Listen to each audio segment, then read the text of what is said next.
મારું નામ છે કાનજીભાઈ રાઘવભાઈ વણકરિયા, ગામ અકાળા, તાલુકો જેતપુર, જિલ્લો રાજકોટ। હું આજે 10 વર્ષથી આ ઓર્ગેનિક ફાર્મિંગ કરું છું અને પ્રાકૃતિક રીતે ટોટલી વસ્તુ બજારમાંથી 1 રૂપિયાની વસ્તુ અમે લેતા નથી। ખાતર દવા અમે જાતે જ બનાવીએ છીએ અમારા ફાર્મ ઉપર જ। અને મેં ઇઝરાયલ પત્તીથી 3 વીઘાની 12 વીઘામાં 3000 આંબા વાવ્યા છે। હવે 3000 આંબાની ચોથા વર્ષેથી મને ઇન્કમ આવશે તો એક આંબો ઓછામાં ઓછો 1 બોક્સ આપે તો દર વર્ષે 10 લાખ રૂપિયાની 12 વીઘાની અંદરથી ઇન્કમ થાય। ત્યાર પછી સરકાર તરફથી મને પાણીના ટાંકાની જે સબસિડી 75% લેખે મળી છે। પછી આંબામાં એક આંબામાં 100 રૂપિયા કલમના લેખે સબસિડી મળી છે।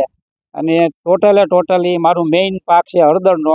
હળદરની અમે વેફર કરી અને બાયફા વગર એની મૂલ્યવર્ધન કરીને એનું વેચાણ કરી છે।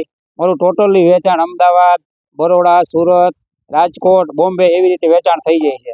એટલે મારે કોઈ જગ્યાએ કે વેચવા જવાની જરૂર નથી। ઓનલાઈન ટોટલી વસ્તુ મારી વેચાઈ જાય છે। આવી રીતે મારી ખેતી કરું છું અને દરેક ખેડૂતોને હું નમ્ર વિનંતી કરું છું, તમે શરૂઆત કરો થોડાકમાંથી તો તમને ખરેખર અટણે જ્યાં રોગચાળો ફાટ્યો છે એમાં ખૂબ ફાયદો થાય। અને સરકારે અટણે બહુ પ્રોત્સાહન આપે છે, તો સરકાર તરફથી જેટલી વસ્તુ મળે એટલી લ્યો અને ઓર્ગેનિક ખેતી કરો।